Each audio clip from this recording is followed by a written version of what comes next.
लड़के अपना पूरा जोर लगा देंगे। शहर नहीं है चिड़िया घर है, मुर्गा मोर बना देंगे। गंदी है जबान क्योंकि कभी नहीं सफाई थी। दिल्ली आके देखी हो तू चौड़ तेरे भाई की, तेरे भाई की चौड़ तेरे भाई की, तेरे भाई की। कैसे हैं भाई लोग? आ जाओ मेरी कम्युनिटी, जल्दी से आ जाओ। और सबसे पहला काम तुम लोगों का है स्ट्रीम को लाइक करने का, ताकि जो मोटिवेशन है वो बना रहे और तुम लोगों का साथ दिखता रहे यार। आज हम लोग आज हम लोग न्यूमेरिकल्स करेंगे। आज हम लोग थोड़ी प्रैक्टिस वगैरह करेंगे और कोशिश करेंगे कि वो माहौल बनाए रखें जिसमें पढ़ने में भी मज़ा आए, आंसर करने में मज़ा आए और तुम लोग थोड़े इंटरेक्टिव फील करो। ऐसा नहीं लगना चाहिए कि बस मैं पढ़ाए जा रहा हूँ, तुम पढ़े जा रहे हो और कुछ मतलब नहीं निकल रहा है। सीरियसली बोल रहा हूँ मैं, ऐसा लगना चाहिए, ऐसा कि बस मज़ा ही आ गया है। सो अगर ऐसा होता है कि भैया थोड़ा बहुत अभी नहीं आता है तो धैर्य रखिए। आज मैं सिर्फ न्यूमेरिकल्स करवा रहा हूँ, यानी जिन्होंने पहले के वीडियोस देखे हुए हैं या पहले के लाइव सेशन अटेंड करे हुए हैं वही ये करें। अदरवाइज़ आप पहले पीछे की रिकवरी क्लासेस पूरी कर लें, उसके बाद यहाँ पे करें। चलो भाई, सब लोग आ गए हैं, सब लोगों ने ज्वाइन कर लिया है, तो अब शुरू करते हैं बिना किसी देरी के। तो चलिए भाई, इसी बात के साथ शुरू किया जाए आज का न्यूमेरिकल का सेगमेंट। लोग अपनी कॉपी खोल लीजिए। तो आज मैं जो सबसे पहली चीज़ आपको करवाने वाला हूँ वो है कॉमन साइज स्टेटमेंट प्रिपेयर करवाना, ठीक है? तो मेरे पास क्वेश्चन है यहाँ पे और मैं तुम लोगों के साथ लिखता जाऊँगा और तुम मेरे साथ करते चले जाओगे। हम आज कॉमन साइज बनाना सीखेंगे कि कॉमन साइज को कैसे बनाया जाता है। सबसे पहले हम statement of profit and loss करने वाले हैं। नाउ भाई, करने क्या वाले हैं अपन? Common size statement of profit and loss. तो सब लोग सबसे पहले हेडिंग डालो जल्दी से।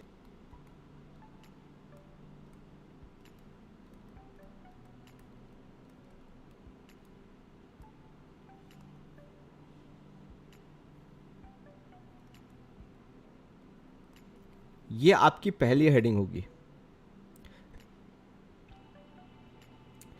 मैं भी स्केल उठा लेता हूँ ना। मैं क्यों स्केल नहीं उठाऊं भाई?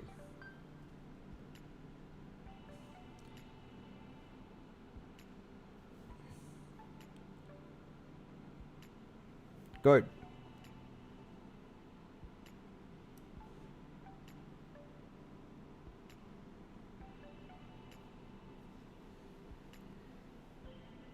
थोड़ी देर देखना, उसके बाद बनाना चालू करना, क्योंकि अल्टीमेटली मैं नहीं चाहता कि तुम कंफ्यूज हो जाओ।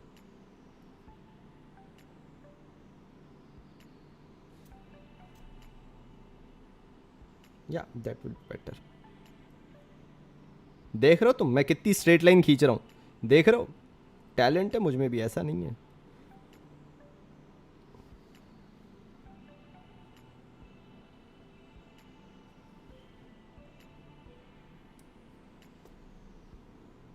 तुम लोगों को मौत आने वाली है, पता है? लाइनें खींच खींच के मैं बता रहा हूँ। वैसे खींचना होता है मुझे मालूम है, बट खींचने में जो बोलने में तरीका है ना, लाइक नेक्स्ट लेवल है। किसी टीचर के सामने तुम बोल दो मैडम हम लाइनें खींच रहे हैं, बस ख़त्म हो जाएगी लाइफ, ख़त्म हो जाएगी। इतना डांटेंगे ना, तभी तो मैं बोलता हूँ I don't act as a teacher, I don't know why. I act as basically a facilitator, because again if I call myself a teacher I should have a age of like 50 और maybe 55, which I don't have. So it's better to call myself a facilitator. I am good at what I do, बस ख़त्म कहानी। उससे ज़्यादा मैं क्या ही बोलूँ। And that is the reason I am a teacher, not I am a facilitator, not a teacher.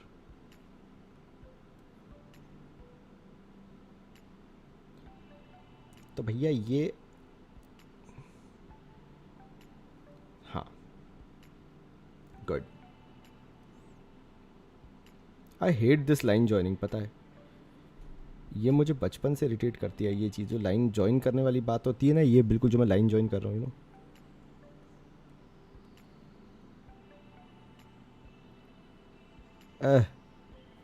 I hate it. Okay good, कुछ तो करा मैंने। अब इसको मैं यहाँ पे भी जोड़ देता हूँ। ठीक बनाए, कुछ अच्छा ही लग रहा है, कुछ अच्छा ही लग रहा है, ठीक ठाक ऐसा, मतलब इंसानों वाला तो लग रहा है। हाँ मतलब कि काम चल जाएगा। और कुछ बचा है क्या इसमें वैसे? नहीं, हो जाएगा। वैसे मैं सोच रहा हूँ इस वाली लाइन को तो थोड़ा नीचे बना दूँ, हाँ इस वाले को, क्योंकि इसमें मुझे लग नहीं रहा कि हो पाएगा। इसको थोड़ा सा और नीचे बनाते हैं, चलो ये दैट्स बेटर। ओके गुड, अब मैं आगे काम कर सकता हूँ। चलो भाई लोग करना चालू करते हैं। तुम लोग मेरे साथ करोगे। अभी मैं तुम्हें सिर्फ एक्सप्लेनेटरी तौर पे करवा रहा हूं, तो हर एक चीज़ मैं लिखूंगा, बाकी क्वेश्चंस तो तुम्हारे पास आया करेंगे। इसके बाद मैं क्वेश्चन तुम्हें करूंगा ही देने के लिए, बट अभी के लिए मैं सिर्फ समझा रहा हूं, इसलिए थोड़ा सा ले लो। अभी मैंने इसमें 2-3 चीज़ें नहीं लिखी है, बट दैट डजंट मैटर। अगर तुमने अभी common size statement of P&L डाला है वो चलेगा। मैंने अभी for the year ended, for the years ended करके अभी नहीं डाला है। बेसिक अभी करवा दूं, उसके बाद टचिंग और फिनिशिंग करवाऊंगा। तो थोड़ा सा मेरे साथ सपोर्टिव रहना, अपन उसके अकॉर्डिंग करते चले जाएंगे आगे, ठीक है भाई। तो भैया सबसे पहले यहाँ पे हेडिंग डाल दीजिए आप पर्टिकुलर्स, जल्दी से। ये हमने पर्टिकुलर्स यहाँ पे हेडिंग डाल दी है, और यहाँ पे नोट नंबर होता है एक्चुअल में। ये जो है ना, इतनी सी प्यारी सी जगह छोटी सी, ये नोट नंबर होता है। इसका वही काम है, इसका वही काम है, वही वही वही जिसका कोई काम नहीं होता। मतलब कोई काम नहीं, नोट नंबर में इतना कुछ हम लिखते ही नहीं है। तो ठीक है, मैंने डस लिया, बट ठीक है, तुम समझ जाओ अभी के लिए, ठीक है। फिर यहां पे आता है आपका एब्सोल्यूट अमाउंट्स। पहला वाला जो आपने बनाया था इतना बड़ा कॉलम, यहां पे एब्सोल्यूट अमाउंट्स करके आ जाता है। और यहां पे आएगा 31 मार्च 2017 ब्रैकेट में रुपीज। यहां पे आएगा 31 मार्च 2018 ब्रैकेट में रुपीज। जिनको समझ में नहीं आया ये मैंने क्या किया है, तो मैंने यहाँ पे अमाउंट लिखी है, पहले मैंने लिखी है यहाँ पे प्रीवियस ईयर की, और यहाँ पे मैंने लिखी है भाई करंट ईयर की।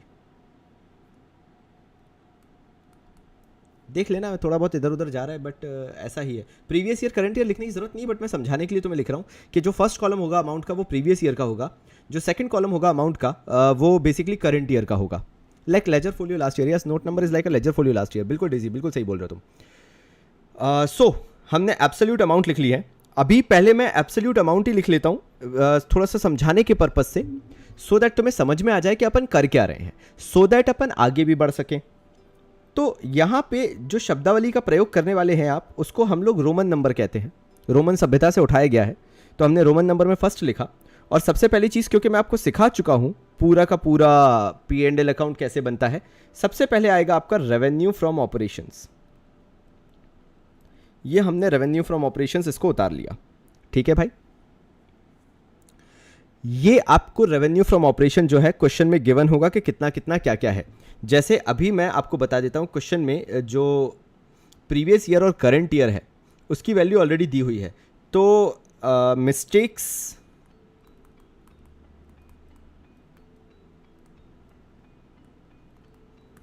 कॉमनली अकर करके हम इसमें बनाएंगे। और ये पता नहीं क्यों मेरे अंदर अजीब सा जोश, जश्न या कीड़ा, जो भी तुम बोलना चाहो, है। क्योंकि अगर तुम मेरे साथ पढ़ रहे हो और पूरा मोमेंटम नहीं है और मज़ा नहीं है और फीलिंग नहीं है, तो मज़ा नहीं आता। सो मैं अकाउंट्स में हर एक क्वेश्चन के नीचे या हर एक टॉपिक जो मैं पढ़ाता हूँ उसके नीचे मैं मिस्टेक्स कॉमनली अकर करके बनवाता हूँ। दैट हेल्प्स यू कि वो एग्जाम में तुम्हारे दिमाग में ना आए। बिकॉज पता नहीं क्यों, this is something which is God gifted to me, कि मैं बच्चे का दिमाग पढ़ना जानता हूं, क्योंकि मैंने वो चीज़ें की हैं, मैंने वो गलतियां की हैं। सो आई नो कि तुम लोग क्या गलतियां कर सकते हो जब एक क्वेश्चन को अटेम्प्ट कर रहे हो। सो ये चीज़ें नोट डाउन करते चलना, मिस्टेक्स जो तुम लोग करते हो। अल्टीमेटली जब तुम प्री बोर्ड्स आगे चल के अटेम्प्ट करोगे या इवन बोर्ड्स अटेम्प्ट करोगे, तुम्हें ये मिस्टेक्स जो है, ये वाला कॉलम बहुत काम आया करेगा। सबसे पहला है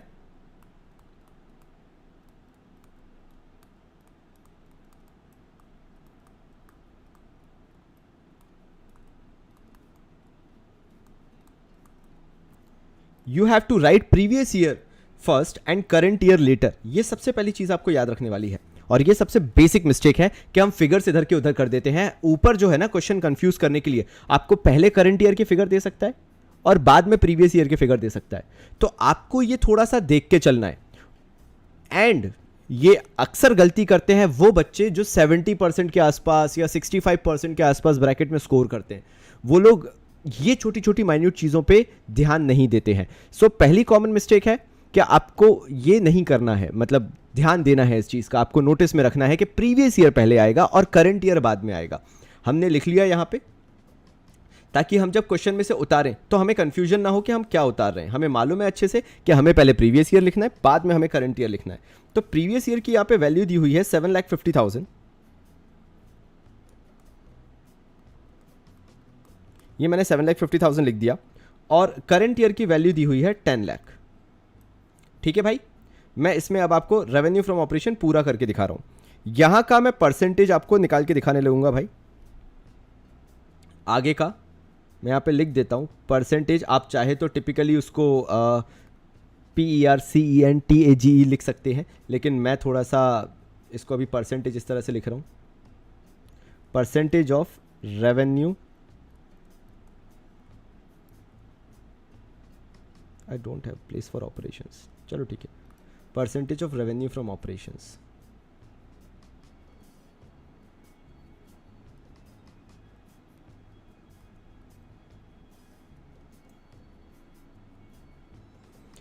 तो percentage of revenue from operation में पहले ऑब्वियसली आपको, जैसा मैंने बताया, प्रीवियस ईयर लेना पड़ेगा। तो हम यहां पे लेंगे 31 मार्च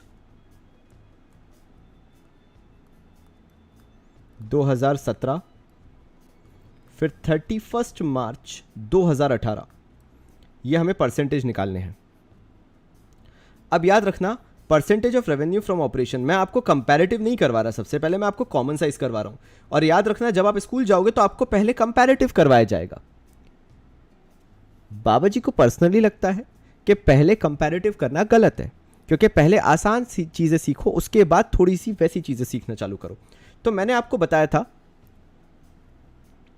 सारी चीजें जो भी ओरिजिनेट होती हैं, जब बात करता हूं मैं प्रॉफिट एंड लॉस अकाउंट की, जिन्होंने भी प्रीवियस पूरे लेक्चर्स मेरे अटेंड किए हैं वो एक चीज बहुत अच्छे से जानते हैं, जो मैं बहुत अच्छे से सिखाते हुए आया हूं, कि जो कोर इनकम होती है किसी भी बिजनेस ऑर्गेनाइजेशन की, कोई भी बिजनेस ऑर्गेनाइजेशन काम कर रहा हो, फर्क नहीं पड़ता, वो बिजनेस ऑर्गेनाइजेशन काम करता है ताकि उसकी सेल्स हो सके, ताकि वो चीजें बेच सके।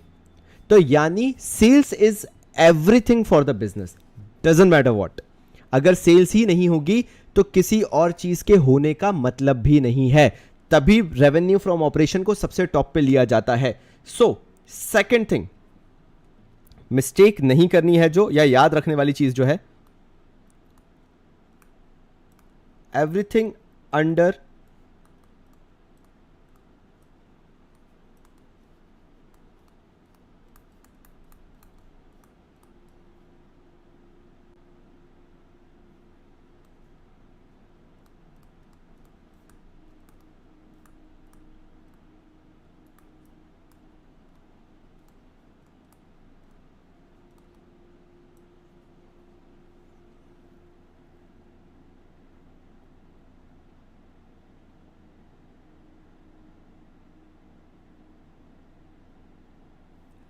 Everything under common size P&L, जो कॉमन साइज P&L बना रहे हैं उसको आप कंपेयर अगर करोगे, चाहे वो कुछ भी हो, वो रेवेन्यू फ्रॉम ऑपरेशन से ही कंपेयर होगी, क्योंकि रेवेन्यू फ्रॉम ऑपरेशंस जो है वही एक्चुअल में आपका नेट सेल्स होता है। So doesn't matter what you are comparing, whether you are comparing your expenses और मे बी योर प्रॉफिट और the amount of tax you have paid, doesn't matter what, it will be compared with revenue from operation.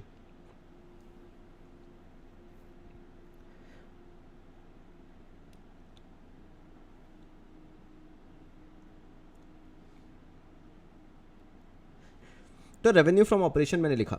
अब आपको revenue from operation, अब देखो मैं इसमें बताना क्या चाह रहा हूँ वही मैं समझा देता हूँ तुम्हें। इसके साथ साथ तुम्हें सेकंड लिखना पड़ेगा रोमन नंबर में, तभी मैं तुम्हें समझा पाऊंगा।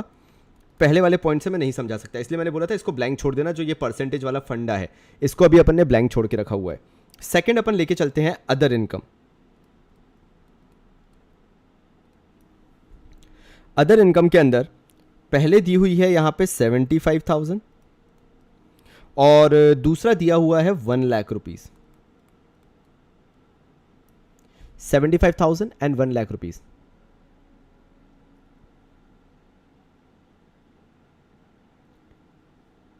जल्दी से इसको लिख लो, हरी अप, जल्दी करो जल्दी करो। ये तुमने अदर इनकम ले ली।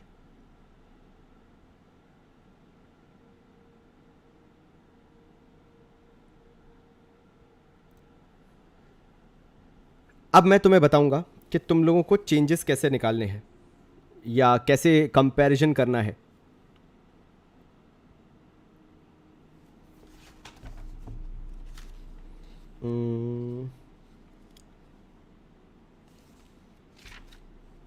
चलो तो इसको अपन लिख लेते। वैसे मुझे लिखवाने की ज़रूरत नहीं है, मैं सीधे भी बता सकता हूँ, बट ठीक है, मैं एक टॉपिक के थ्रू समझा देता हूँ, वो तुम्हें ज़्यादा सही रहेगा।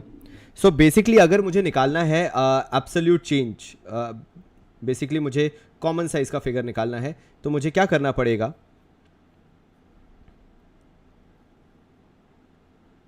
अगर मुझे परसेंटेज निकालना है, फॉर एग्जांपल मुझे 2017 का परसेंटेज निकालना है, ठीक है। अब मुझे मान लेते हैं अदर इनकम का परसेंटेज निकालना है कि मैं अदर इनकम का टोटलिटी में परसेंटेज क्या है। अदर इनकम 75,000 है 2017 के लिए, ठीक है। तो मैंने 2017 के लिए अदर इनकम लिया 75,000। अब डिनोमिनेटर में लिया जाएगा टोटलिटी चीज़। टोटलिटी के लिए मैंने इसलिए तुम्हें ये नोट्स लिखवाए हैं। देखो, everything under common size P&L is to be compared with revenue from operations. यानी अगर मैं इसका भी परसेंटेज निकालूंगा तो मुझे 2017 का अगर ये अदर इनकम है, इसका परसेंटेज निकालना है अदर इनकम का, तो सिंपल सा फंडा है, मुझे इसको रेवेन्यू फ्रॉम ऑपरेशन से कंपेयर करना पड़ेगा, जो कि 7,50,000 रुपीज़ है। तो मैं क्या करूंगा, ये 75,000 जो है इसको डिवाइड करूंगा 7,50,000 से। तो यहां पे मैंने डिवीजन में लिखा 7,50,000, क्योंकि डिनोमिनेटर में वो आता है जिससे आप कंपैरिजन कर रहे हो या जिसको आप टोटल लेके चल रहे हो। यहां पे मैं सेल्स को लेके चल रहा हूं, जिसका एक और नाम होता है रेवेन्यू फ्रॉम ऑपरेशन। आपको इतना तो पता होगा कि परसेंटेज निकालने के लिए 100 से मल्टीप्लाई किया जाता है। अब देखो, मैथ्स है, थोड़ा कॉम्प्लिकेटेड है ये क्वेश्चन, मुझे दिख रहा है कितना कॉम्प्लिकेटेड। देखो, तो अपन को 0 से 0 कट करना आना चाहिए। J0 से J0 गाओ, J0 से J0 गाओ। अभी 2 0 यहाँ है, 3 0 यहाँ है। अब भैया क्या करें हम, तो ये 0 से J0 गाओ, J से J गाओ। 75 बन जाए 75, 75 बन जाए 0 बचा, तो ये आया एक्चुअल में 2017 का 10%। ये 10% जो है मैं अदर इनकम के सामने लिख दूंगा, विच इज़ 10। परसेंटेज लगाने की ज़रूरत नहीं है, क्योंकि यहाँ पे हाइपोथेटिकली हमें मालूम है परसेंटेज ही है, तो आपको यहाँ पे अलग से फिर से परसेंटेज करके लिखने की ज़रूरत बिल्कुल भी नहीं है। ये मैंने आपको यहाँ पे दिखा दिया 10। क्या आप मुझे सेम चीज़ 2018 के साथ करके दिखा सकते हैं जो मैंने अभी किया है? ये मैंने आपके सामने फिगर क्लियर कर दिया। क्या सेम आप मुझे 2018 के साथ करके दिखा सकते हैं? मैं वेट कर रहा हूं आपका।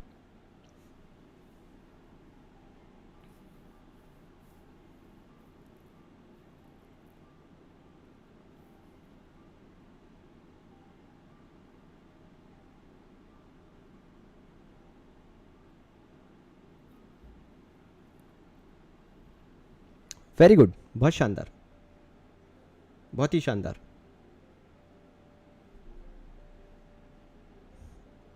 का बात करें हैं, देखिए 2018 में अदर इनकम 1 लाख है और रेवेन्यू फ्रॉम ऑपरेशन 10 लाख है। तो हमें 2018 का परसेंटेज निकालने के लिए क्या करना है? देखिए भाई, हमें 1 लाख ऊपर लिखना है, अदर इनकम को अपॉन करना है 10 लाख। 10 लाख हमारा क्या है? रेवेन्यू फ्रॉम ऑपरेशन है, आपको दिख ही रहा है, इनटू कर दिया 100। अब क्या करना है? J0 से J0 गाओ, J0 से J0 गाओ, ठीक है। अब 1 2 3 4, 1 2 3 4, ये बचा 10। तो J जो टोटल आ गया है वो है 10%। That total amount, total percentage comes as 10% for 2018 as well. तो 2018 का भी हमने परसेंटेज निकाल ही लिया है। सो फाइनली मैं बिल्कुल लिख सकता हूँ यहाँ पे भी जो 2018 है इसका भी 10% है। क्या बात है मेरे सपूतों, बहुत ही सही जा रहे हैं आप। I'm really liking the way you all are doing the question. So now my thing is to complete the question.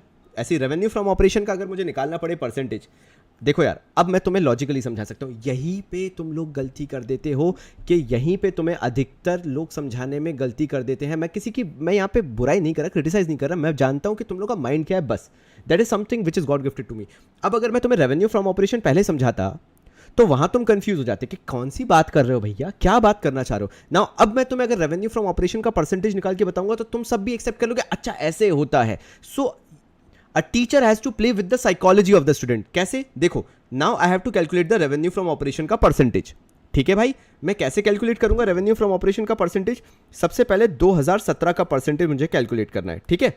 2017 का परसेंटेज कैलकुलेट करना है रेवेन्यू फ्रॉम ऑपरेशन का। 2017 का रेवेन्यू फ्रॉम ऑपरेशन देखो जरा ध्यान से, 7,50,000 है। मुझे परसेंटेज कैलकुलेट करने के लिए यहाँ पे न्यूमरेटर में 7,50,000 लिखना पड़ेगा और डिनोमिनेटर में तो 7,50,000 में लिखता ही लिखता हूं, क्योंकि मुझे डिनोमिनेटर में रेवेन्यू फ्रॉम ऑपरेशन ही लिखना है। ये मैंने कहां से सीखा? मेरे सेकंड वाले पॉइंट से। तो ये अपन इसको परसेंटेज निकालने के लिए मल्टीप्लाई बाय 100 करेंगे, ये पूरे से ये पूरा गया, तो जो आंसर आया वो 100% आया। ऐसे ही 2018 का अगर मुझे परसेंटेज निकालना है, ध्यान दीजिएगा, तो 2018 में 10 लाख रुपए की हमारी रेवेन्यू फ्रॉम ऑपरेशन है या सेल्स है। डिनोमिनेटर में भी मुझे 10 लाख रुपए ही लेना पड़ेगा, क्योंकि अल्टीमेटली डिनोमिनेटर में तो रेवेन्यू फ्रॉम ऑपरेशन ही लेना है। यहां से यहां कैंसिल, इसका भी answer 100%। So again it's 100%, it's 100%. Now there will be some students which will think like अबे ये तो बहुत कॉमन सी चीज है, इसमें क्या हो सकता है। सी, मेरा काम है तुम लोगों को 100% देना, और मैं ये भी जानता हूं, तुम्हें एक चीज बता दूं कि जिसको 100% आता है उसके दिमाग में डाउट का कीड़ा डालना बहुत आसान है, उसको कंफ्यूज करना बहुत आसान है। वो मैं नहीं चाहता। मैं चाहता हूं you are here, you are confident, मैं तुम्हें सुपर कॉन्फिडेंट बना दूं। वही अपन ने अभी किया, इसको सेकंड टाइम करके, पहले ना करके बाद में करने से फायदा यही हुआ कि you became more clear about your concepts, बहुत अच्छे से तुम्हें आने लगा। सो अब मैं चीजें लिखता जाऊंगा, परसेंटेज निकालना तुम्हारा काम है। अब मुझे कोई यहां पे निकाल के बताए थर्ड चीज जो है, और वो है टोटल इनकम। क्या आप लोग मुझे टोटल इनकम निकाल के बता सकते हैं? लेकिन यहां पे ध्यान रखिएगा कि आपको स्केल से लाइन खींचनी पड़ेगी टोटल इनकम लिखते वक्त। ये रहा लाइन खींचना। I draw the line, as soon as I draw the line I can find out the total income. Even I have to draw a line below the total income is well, because that is total. Obviously you have to have a line just below the total income, because again it is a total. So मैं क्यों time waste कर रहा हूँ। 8,25,000 यहाँ का total income होगा, 11 लाख यहाँ का टोटल इनकम होगा। अब आपको परसेंटेज निकालना है, कृपया करके मुझे परसेंटेज निकाल के बता दें। बस इतना ही चाहिए मुझे, आपको बस परसेंटेज निकालना है। आपको मालूम है ऊपर आपको 8,25,000 लेना है, मैं डिनोमिनेटर में आपको सिखा ही चुका हूँ आपको क्या लेना है। यहाँ का 11 लाख लेना है आपको न्यूमरेटर में, डिनोमिनेटर में आपको क्या लेना है वो मैं सिखा ही चुका हूँ।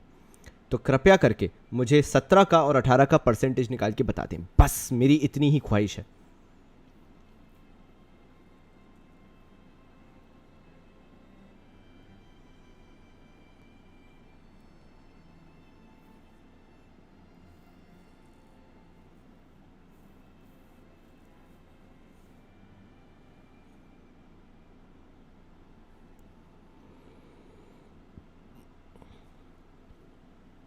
हंड्रेड एंड 10 फॉर 2017 बोला गया है, ठीक है भाई। 2017 के लिए 110 लिख लेता हूं मैं।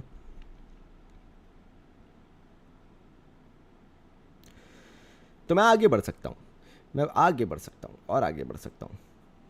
मुझे इसको हटाना पड़ेगा बाकी लिखने के लिए, चलो कोई बात नहीं, मैं बाद में हटाता रहूंगा। पहले अब आ जाते हैं फोर्थ एक्सपेंसेस पे। एक्सपेंसेस में हमें सबसे पहले लिखना है, पहले तो मैं हेडिंग डाल देता हूं एक्सपेंसेस की, ताकि आपको फॉर्मेट क्लियर हो जाए। अगर मैं आपको क्वेश्चन देता हूं नेक्स्ट, तो आपको फॉर्मेट बिल्कुल अच्छे से क्लियर हो। चलो तो एक्सपेंसेस पे ध्यान देते हैं, अब आगे बढ़ते हैं अपन एक्सपेंसेस में। सबसे पहले जो एक्सपेंसेस यहां पे लिया गया है, लिखो सब लोग, purchases of stock in trade, ये सबसे पहले आपको लेना है। So purchases of stock in trade की अगर मैं आगे बात करूं, तो इसके अंदर दिया हुआ है सबसे पहले करंट ईयर का दिया हुआ है, सॉरी प्रीवियस ईयर का दिया हुआ है 6 लाख, और करंट ईयर के लिए दिया हुआ है 7,50,000। यह आपको 2 साल का दिया हुआ है। अब आपको इसके परसेंटेज निकालने हैं और मैं आपका वेट कर रहा हूं, और मैं आगे की चीज़ें भी लिखना चालू कर देता हूं। मैं क्यों तुम लोगों को बोर करूं, तुम लोग मुझे परसेंटेज निकाल के बताते ही जाओगे भाई, तो मैं लिखता चला जाऊंगा। बी आ जाता है चेंज इन इन्वेंट्री।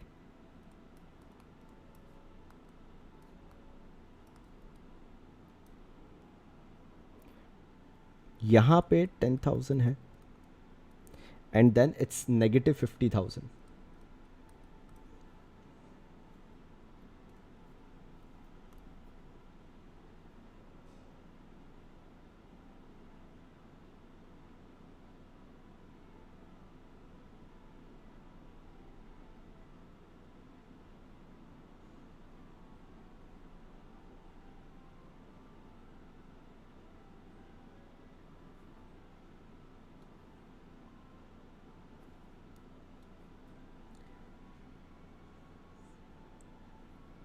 कितनी बार ऐसा हुआ है ना, लाइनें खींची अपन ने और खींचना भूल गए मतलब, और अपन ने फिगर्स लिख दिया और उसके बाद लाइन के बाहर फिगर झांक रहा है। कितना अजीब सा ऑकवर्ड सा लगता है, लाइन खींची हुई है उसके बाहर एक फिगर झांक रहा है। मैं तो नहीं जाने कितनी बार की है ये चीज़। Okay so great, change in inventory भी आ गया। तो 80 2017 का और 75 है, 75 2018 का है, ठीक है। 80% 2017 का है, ठीक है। तो मैं यहाँ पे 80% लिख देता हूँ, 2017 का है, और 75 2018 का है। ओके गुड, तो ये 75 मैंने 2018 का लिख दिया है। गुड, सही जा रहे हैं मतलब अपन, बहुत ही सही जा रहे हैं। तुम लोग पूरा योगदान करते हुए काफ़ी मज़ा आ रहा है। मैं इसको और लंबा खींच देता हूँ ताकि मेरे को बार बार ना खींचनी पड़े, क्योंकि बहुत ही इरिटेटिंग लगता है मुझे। बट मैं तो तुम लोगों से करवाऊँगा, तुम्हारा साल है, 12th बोर्ड है। जब मैंने किया है तो तुम भी करो, भुगतो। तुम्हें कैसे छोड़ दूँ मैं? जब मैंने अच्छे परसेंटेज लाने के लिए ये काम किए हैं तो मैं तुम्हें तो छोड़ नहीं सकता, कहीं ना कहीं तो निकालूंगा ना मैं, सीधी बात है। तो बस करो बेटा, तुम भी करो जैसे मैंने किया है। ऐसे लाइनें खींची है मैंने ज़िंदगी भर। आगे बढ़ते हैं, अदर एक्सपेंसेस पे आते हैं। मुझे कोई इसका निकाल के बताएगा जो ब्रैकेट में 50,000 है उसका? ब्रैकेट से खैर कोई फ़र्क नहीं पड़ता है, आपका परसेंटेज ज़्यादा से ज़्यादा ब्रैकेट में लिख दिया जाएगा। तो ब्रैकेट का मतलब होता है नेगेटिव साइन बेसिकली, तो कोई दिक्कत नहीं है उसमें। तो 1.33 बोला गया है, 1.33 आया और -5 आया, ठीक है। तो ब्रैकेट में 5 लिख देते हैं। चलो, सबको खुशी मिलनी चाहिए, ऐसा नहीं कोई भी दुखी रहना चाहिए भाई। तो सी पे आते हैं इसी के अंदर, और ये कहलाएंगे other expenses. Now other expenses जो दिए हुए हैं, 7,500 प्रीवियस ईयर था एंड 10,000 आपका करंट ईयर है। कृपया करके ये भी निकाल के बता दें, तो फिर मैं टोटल एक्सपेंसेस कर लूंगा।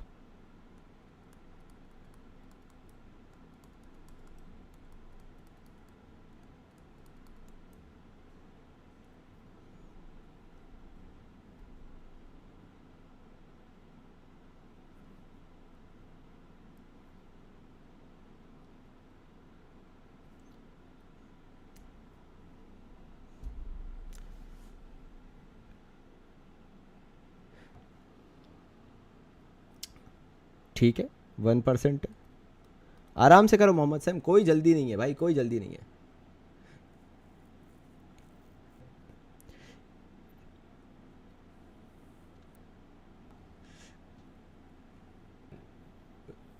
चलो एक्सपेंसेस का टोटल कर लेते हैं भाई। अब अपन लोग 6 लाख प्लस 10,000 प्लस 7,500, तो ये मेरे ख्याल से होना चाहिए 6,17,500।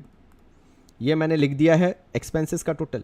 नाउ यहाँ पे 7,50,000 minus 50 will be 7 lakh and it will B 7,10,000, क्योंकि 50,000 माइनस करना पड़ेगा आपको, ऑब्वियसली वो नेगेटिव में है तो वो माइनस जाएगा।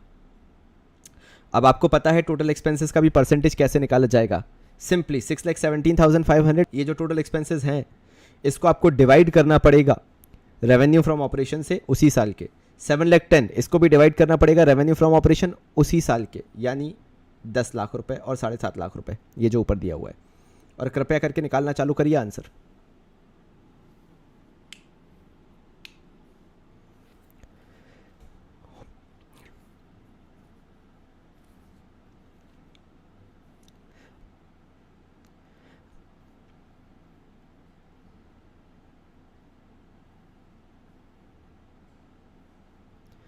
सो 82.26% और 71%, सबके आंसर आ गए, इसलिए मैं इसको लिख देता हूँ 82.33। चलो ठीक है, 82.33 चलेगा, इतना तो चलेगा। 82.33 ये लिख दिया मैंने, और 71, ठीक है भाई। एक्सपेंसेस का भी आपने निकाल लिया, बधाई हो। देखो भाई, एक्सपेंसेस को 4th नंबर दिया था मैंने, ध्यान दीजिएगा, यानी मेरा जो भी अब नंबर होगा वो 50 होगा। तो अब अपना जो आएगा आंसर वो आएगा प्रॉफिट बिफोर टैक्स, मतलब टैक्स माइनस करने से पहले का प्रॉफिट। प्रॉफिट निकालना बड़ा ही आसान है। ये देख रहे हैं आप टोटल इनकम, आप अगर इनकम में से पूरे खर्चे माइनस कर देंगे, 8,25,000 में से 6,17,500 ईयर वाइज ही करना है ऑब्वियसली। 2017 की इनकम में से 2017 के खर्चे माइनस, ऐसे ही 2018 की इनकम में से 2018 के एक्सपेंसेस माइनस। तो मुझे निकाल के बताएं इसका पूरा आंसर। आपको प्रॉफिट भी निकालने हैं दोनों साल साल के, और उसका परसेंटेज भी निकालना है आपको।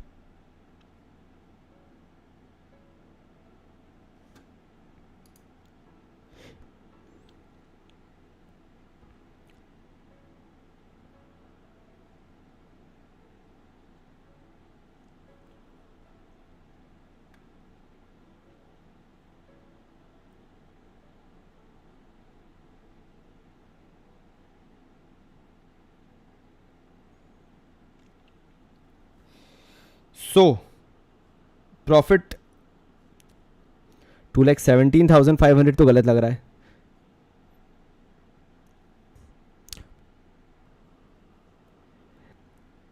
2,07,500 ठीक है, 2,07,500 ये प्रॉफिट मैंने लिख दिया।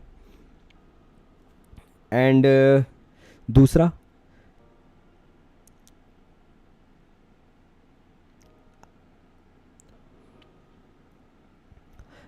ठीक है भाई, ये लिख दिया मैंने 3,90,000, जैसा आप लोग बोलो। चलो ठीक है। तो परसेंटेज, मेरे ख्याल से परसेंटेज भी निकाल लिया होगा आपने। परसेंटेज भी अब मुझे बता दो एक बार फिर से, परसेंटेज टाइप करके 27.6 ठीक है, एंड 39 ओके। 27.6 7 एंड 39 पॉइंट 39 ही है तो पॉइंट क्यों लगाए अपन, 39 है ठीक है, गुड। 27.67 and 39 good.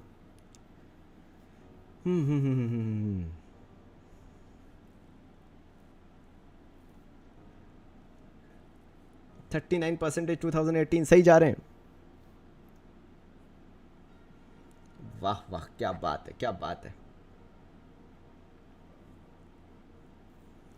गुड ठीक है। आगे बढ़ते हैं, आगे बढ़ते हैं। अब हमें निकालना है टैक्स माइनस करने के बाद प्रॉफिट आफ्टर टैक्स कितना होता है। तो 6th लिखेंगे हम, और जैसा मैं लिखूंगा आप भी वैसा ही लिखेंगे, पूरा लिखेंगे, क्योंकि ये मैं ही अकेला इंसान हूं जो आपको बताएगा कि ऐसे लिखा जाता है, कोई और आपको नहीं बताएगा। तो कृपया करके मेरी बात पे ध्यान दीजिएगा। You have to write corporate income tax, not income tax, not corporate tax, but पूरा कॉर्पोरेट इनकम टैक्स।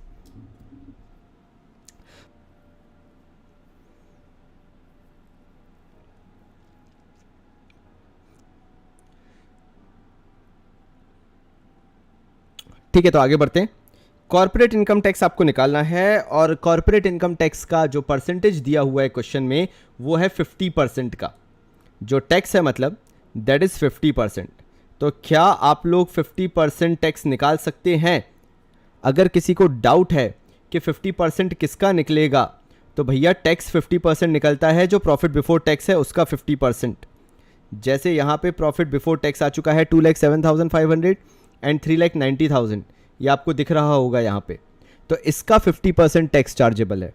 टैक्स का रेट दिया हुआ है, रेट ऑफ इनकम टैक्स 50%। मैं लिख देता हूँ, रेट ऑफ इनकम टैक्स करके आपको क्वेश्चन में हमेशा ऐसा दिया रहेगा, वो दिया है @50%। आपको पता होना चाहिए 50% किसका निकालना है। तो 50% निकालना है आपको प्रॉफिट बिफोर टैक्स का। तो मुझे बताइए कॉर्पोरेट इनकम टैक्स कितना कितना आएगा आपका, जल्दी से, आई एम वेटिंग।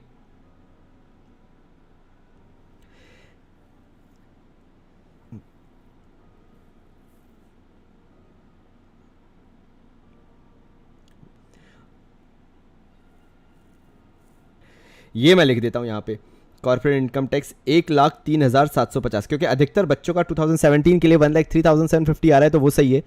2018 के लिए now maximum answer is 1,95,000। Okay good, तो ये हम यहां लिख देते हैं 1,95,000।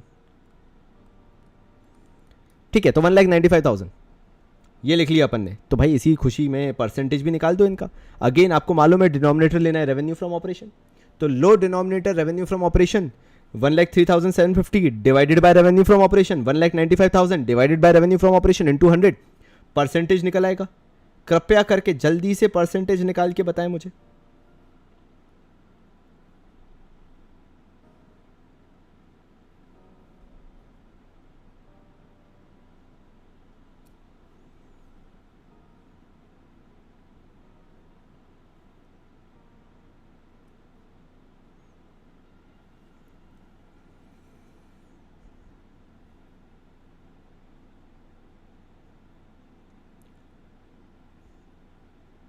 13.83 2017, ओके गुड, या 84, ठीक है 84 लिख देता हूँ, कोई दिक्कत नहीं है, 13.84 भी चलेगा।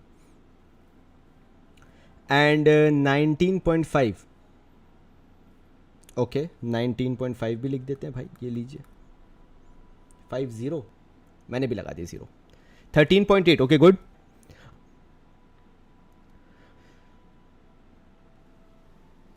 तो हमने कॉर्पोरेट इनकम टैक्स भी निकाल लिया है। फाइनली हमें निकालना है profit after tax. Profit after tax finally मेरा आंसर आ जाएगा, जिसको मैं 7th नाम दूंगा, और हम इसको लिखेंगे प्रॉफिट आफ्टर टैक्स। और ये प्रॉफिट आफ्टर टैक्स आप ही लोग निकालोगे। वैसे तो 50% माइनस होके वही 50% बचेगा, तो मैं यहाँ पे लिख देता हूँ 1,03,750 सेम बचेगा। 50% चला गया तो 50% बचा ऑब्वियसली। ये भी 1,95,000 बचेगा, इसका 0 खराब हो गया था, सॉरी। तो फिर अगर मैं परसेंटेज भी निकालूं तो भी सेम परसेंटेज ही आएगा। ओह, मैंने लाइन पूरी नहीं खींची थी, I am so sorry.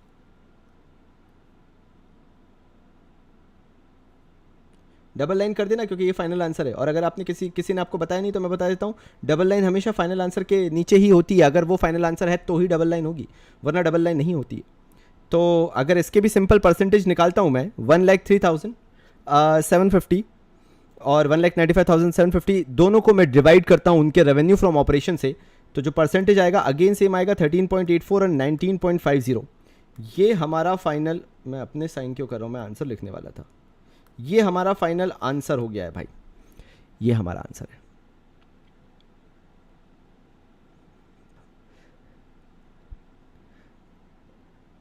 Full chart देखना है, फुल चार्ट देखना है, full chart, full chart, full chart, full chart, ये रहा फुल चार्ट। ये देखो भाई, ऐसा लगेगा ये बनने के बाद। स्केल से अगर चाहो तो एक लाइन यहाँ भी खींच देना, वैसे वो लाइन अच्छी नहीं खींचेगी बट ठीक है। बेचारा मैंने बहुत दूर लाइन खींची, बट समझ जाओ, भावनाएं समझ जाओ।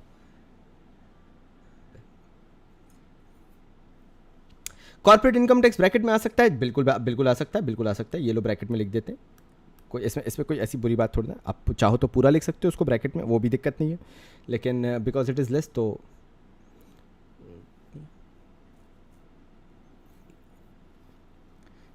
सबको क्वेश्चन समझ में आया कि नहीं आया, बताओ। क्वेश्चन क्लियर है या नहीं है?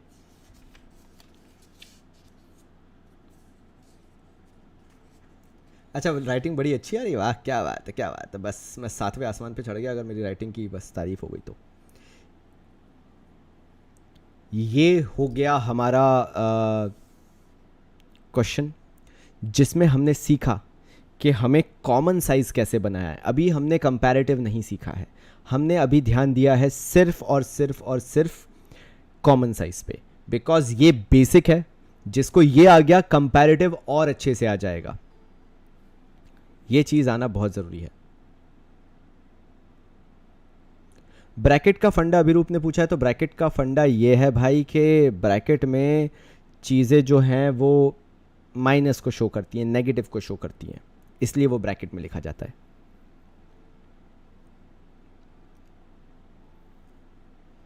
तो जितने भी लोग देख रहे हैं, अब पहले तो यार मैं मेरे से किसने क्वेश्चन पूछा था, एक मिनट, मैं तुम लोगों को, मतलब सबको जानना अच्छा है, सब जानेंगे, सबको अच्छा लगेगा वो चीज़ समझने में, तो मैं वो बता देता हूँ।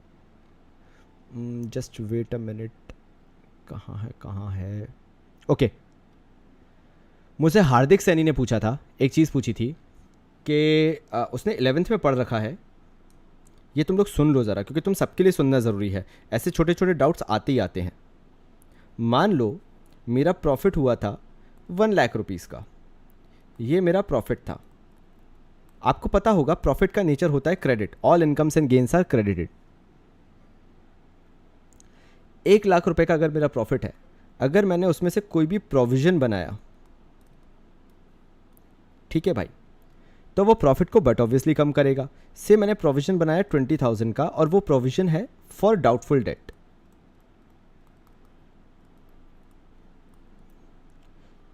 ये मैंने प्रोविजन बनाया है, provision for doubtful debt for ₹20,000 का। अब मेरा प्रॉफिट जो ऑब्वियसली बचेगा 20,000 प्रोविजन माइनस होने के बाद, वो प्रॉफिट मेरा बचेगा 80,000 का प्रॉफिट।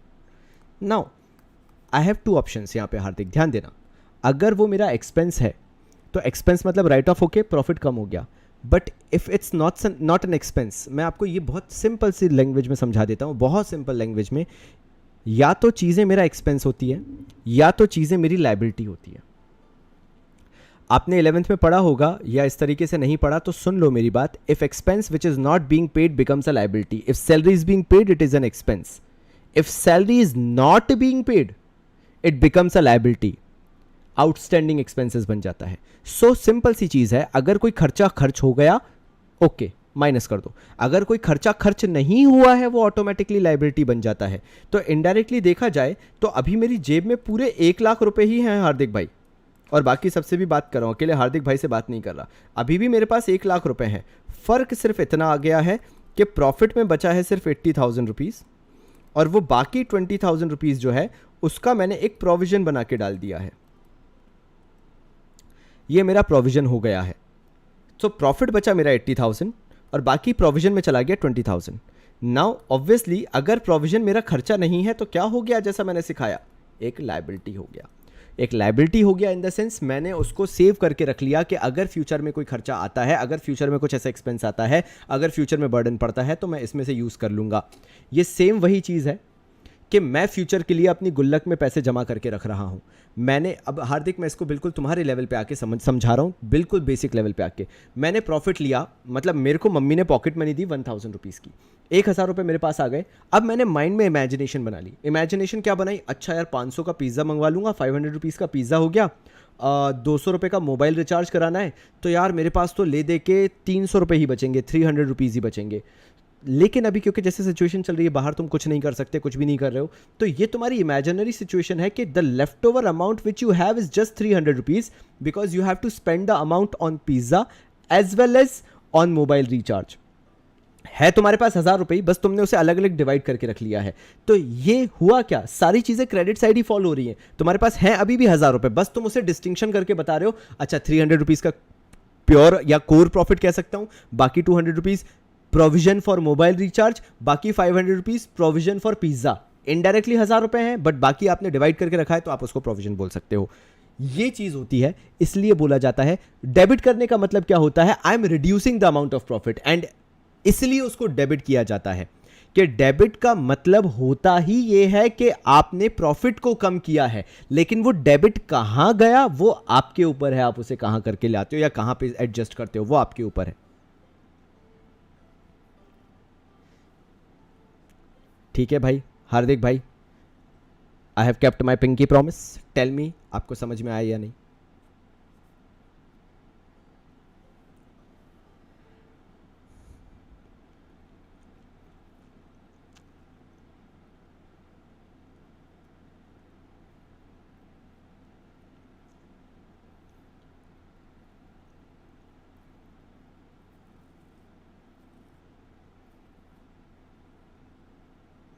चलो यार हार्दिक, ठीक है, तुम्हें समझ में आ गया। अब मैं रौनक की एक डाउट ले लेता हूँ।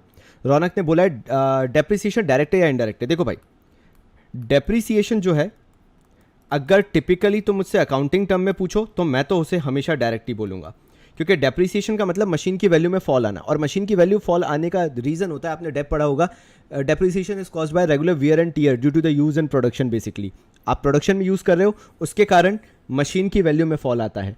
तो डेप्रिसिएशन एक डायरेक्ट एक्सपेंस है क्योंकि वो प्रोडक्शन में डायरेक्टली पार्टिसिपेट करता है। लेकिन डेप्रिसिएशन कभी भी ट्रेडिंग अकाउंट का पार्ट क्यों नहीं बन सकता है, क्योंकि वो एक नॉन कैश आइटम है, नॉन कैश एक्सपेंस है, और इसलिए डेप्रिसिएशन जो है उसको आप P&L में लेके जाते हो। क्यों? क्योंकि वो एक नॉन कैश एक्सपेंस है, chargeable as per your company's guideline होता है। आपको जैसा अच्छा लगता है आप उसको वैसे चार्ज करो डेप्रिसिएशन को। 8 मेथड होते हैं जो डेप्रिसिएशन चार्ज करने के हैं, वो टोटल 8 मेथड होते हैं। उन 8 मेथड में से आप कोई भी लगा सकते हो।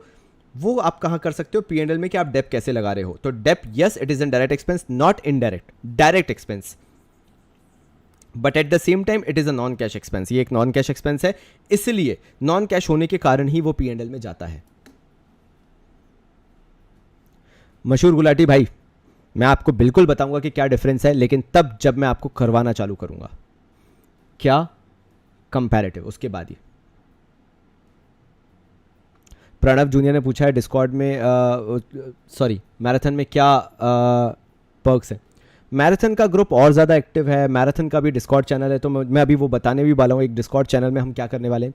और फिर हर संडे हम लोग इंटरेक्ट करते हैं, मैं हर संडे बच्चों से बात करता हूँ। एंड फिर मैराथन में अकाउंट्स, इको, बिजनेस तीनों की लाइव क्लासेस हैं, बहुत सारी चीज़ें यार प्रणव, बहुत सारी। मैराथन में इट्स लाइक एंडलेस, जो भी चीज़ें आगे आने वाली हैं वो फ्यूचर में, वो सब फ्री ऑफ कॉस्ट है।